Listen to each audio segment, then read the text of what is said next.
राम राम जी। भाई बहुत सारे मैसेज आओ जी, मेरा यो प्रश्न गलत है, यो प्रश्न ठीक से, मैंने ऑब्जेक्शन लगाना। देखो सारे प्रश्न इकट्ठे कर लिया हूं, सारे प्रश्न का ऑब्जेक्शन बिल्कुल अथेंटिक जो ऑब्जेक्शन जो प्रूफ जो है वो प्रूफ आपने मेरा टेलीग्राम चैनल जीके प्रवीण उड़ान में दे दूंगा, ठीक है। दूसरी चीज भाई, ऑब्जेक्शन नु कोनी मान लिया मैंने लगा दिया और तेरा तना भी वही कर रखा है तो सबने मिलेगा, एक बालक ने लगा दिया तो सबका ठीक होगा, नु कोनी जिसने लगाया ऑब्जेक्शन उसे का ठीक होगा, सबके ठीक होंगे, ठीक है। तो देखो भाई पहला यो प्रश्न है, सारा के सारे प्रश्न इकट्ठे कर रखे हैं, 22-23 तक जा रहे हैं। विश्व पर्यावरण दिवस 2022 की थीम पूछ रही क्या थी, एनटीए ने इसको ये माना अंतर का ध्यान रखे, ठीक है। लेकिन जो थीम जो थी उसको हमने लेने का काम किया। देखो यह सरकारी वेबसाइट है, गवर्नमेंट ऑफ इंडिया के लिए लिखा है, देखो भाई department of science technology and environment, यो मतलब हरियाणा भारत सरकार की वेबसाइट है। उसका विश्व इन्वायरमेंटल डे 2022 जो है उसकी थीम के बारे में कहना चाहो, ओनली वन अर्थ, यानी केवल एक पृथ्वी जो है, यो इसका सही उत्तर हो जाएगा। लेकिन इसमें कड़े भी कौन दे रखी है बात, केवल एक पृथ्वी। तो इस प्रश्न का उत्तर सबने मिलेगा, इसकी लगाओ चना लगाओ लगा दियो, बाकी ठीक है भाई। बेड़ा गर्क करके 100 रुपए ले हैं, पीछे एचटेट की बकड़ा 1000 रुपये ले, शर्म कर लियो कि मैं तो वहां 1000 रुपये पछले 2-3 साल के लटकन लग रहे हैं, ठीक थे उनके भी कौन आए हैं, बहुत बूंदा काम हो रहा है। ये बिरानी आऊंगे 100 रुपये, लेकिन भाई मैं तो नोकू जिसका स्कोर ठीक ठाक बनने लग रहा है लगा लियो, कोई दिक्कत वाली बात कौन, ठीक है। तो यो इसका प्रश्न का उत्तर सारे जिसका जिस भी कोड में सबका ठीक मिलेगा यो। अगला प्रश्न देखो भाई क्या है, निम्नलिखित में से किस खिलाड़ी ने कॉमनवेल्थ गेम 2018 में कुश्ती में कांस्य पदक जीतने का काम किया है। कांस्य पदक पूछ रखा कि कुश्ती में किसके द्वारा जीता गया है। देखो भाई विनेश फोगाट, योगेश्वर दत्त। एनटीए जो है, एनटीए ने किसको माना कि बबीता फोगाट जो है, बबीता फोगाट ने क्या जीतने का काम किया है, कांस्य पदक जीता है राष्ट्रमंडल 2018 के अंदर। बबीता फोगाट सही उत्तर मान रखा है एनटीए ने। जबकि देखो भाई बबीता फोगाट को जब मैंने गूगल सर्च करने का काम किया तो बबीता फोगाट ने राष्ट्रमंडल 2018 के अंदर रजत पदक जीतने का काम किया, ठीक है। बबीता ने कौन सा पदक जीता है इसमें, तो रजत पदक जीता है, तो बबीता उत्तर के है गलत हो जाएगा, ठीक है।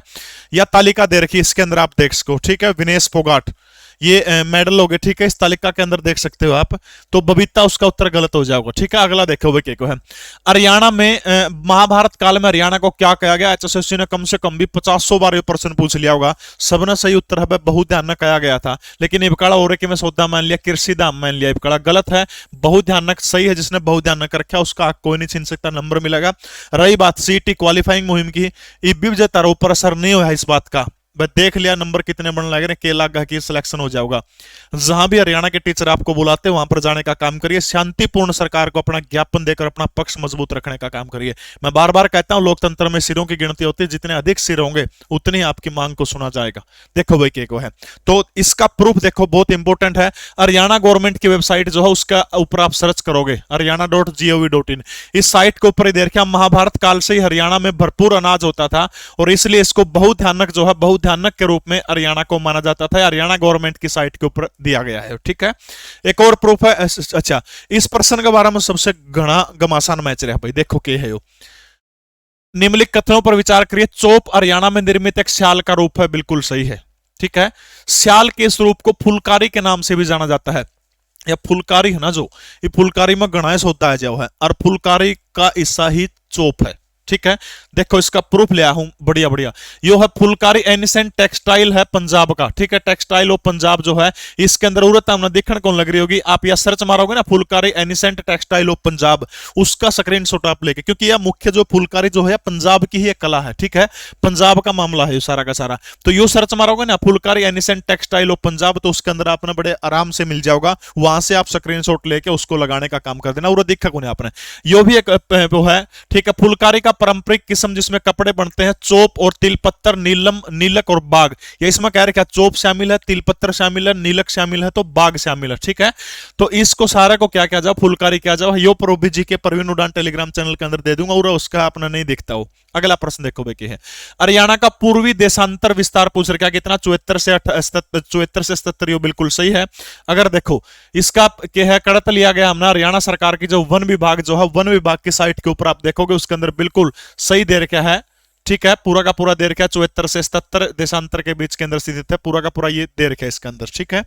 इसके अलावा और भी यह देख लो आप भाई, हरियाणा लोकेटेड 27 डिग्री से लेकर के, और ये दे रखा 74 से लेकर के 77 डिग्री के बीच में ये दे रखा नुकसान, या किसकी साइट है, हरियाणा टूरिज्म की वेबसाइट के ऊपर दे रखा है।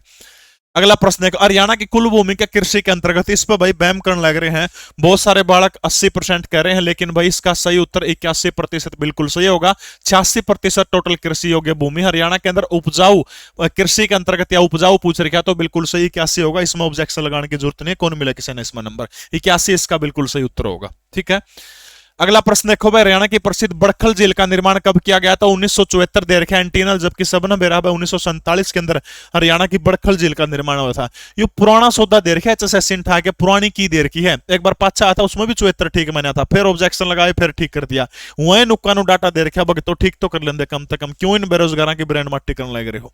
इसके प्रूफ देखो भाई, एक तो यो है, या पीडीएफ है या शायद गजेटियर की है, इसके अंदर बिल्कुल साफ साफ लिख रखा है कि 1947 के अंदर जो है इसको वो किया गया था। एक आपने प्रूफ है इसके अंदर बड़खल झील या लूसेंट का प्रूफ है, यो भी आधिकारिक प्रूफ तो कौन माना जाता, लेकिन पिछला वाला जो है वो प्रूफ आपने जीके परवीन उड़ान टेलीग्राम चैनल पर दे दूंगा, यो लगा के आप इसका प्रूफ लगा सको। 1947 सही उत्तर होगा इसका। ठीक है, अच्छा एक प्रश्न देखो भाई, 1913 में पंजाब उच्च न्यायालय के मुख्य न्यायाधीश के रूप में नियुक्त पहले भारतीय कौन थे?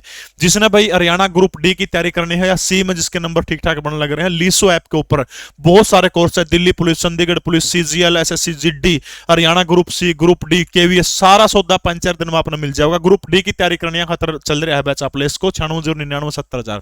देखो इसमें सबने बेरा सादीलाल बत्रा जो थे वो पहले जज थे, जो मुख्यतः थे, जो खासतौर पर हमारे हरियाणा रेवाड़ी से संबंध रखते थे, लेकिन इसमें इतना सही माने गोपाल सिंह। अब देखो भाई क्या मामला है, ये पंजाब हरियाणा हाईकोर्ट की वेबसाइट को जब खंगालने का काम किया 1913 में स्थापित लिख रखा है। स्थापित कब हुआ? 1915 के एक्ट के तहत इसमें पंजाब हरियाणा हाईकोर्ट की वेबसाइट के ऊपर लिख रखा है कि 20 मार्च 1919 को जो है ये न्यायालय बना था। साफ साफ क्लियर लिख रखा है इसके ऊपर। ठीक है, हाँ अगर एक पीडीएफ देखो आगे, पंजाब का मुख्य न्यायालय 1880 से 1919 तक रहा। ये सारे जजा के नाम दे रखे हैं, देख लो इसमें क्लार्क है, स्टीवर्ड है, अल्फ्रेंट है, कैंपबेल है, एंड्री एडोल्स है। देखो इसमें कड़े भी कौन, ठीक है 1917 तक आ गया। अब उसके बाद देखो ये दे रखे 1919 दे रखे, 1920 दे रखे सर शादीलाल बत्रा, तो गोपाल सिंह है 19% का उत्तर। इसका सबने ग्रेस मार्क मिलेगा सारे, इसका आपका एक एक नंबर और जोड़ लियो इस पर्सन में। ठीक है, ऑब्जेक्शन है इनकी पीडीएफ पूरी की पूरी जीके परवीन उड़ान टेलीग्राम चैनल में दे दूंगा, उड़ता ले लियो। जिसने भी तैयारी करनी है लीसो ऐप डाउनलोड कर लियो, हर किसी चीज का बैच आपने मिलेगा। खासतौर पर हरियाणा ग्रुप डी की तैयारी करने वाले जरूर देख लियो। जय हिंद, भारत माता की जय। और कोई पर्सन रह गया तो कमेंट कर दियो भाई।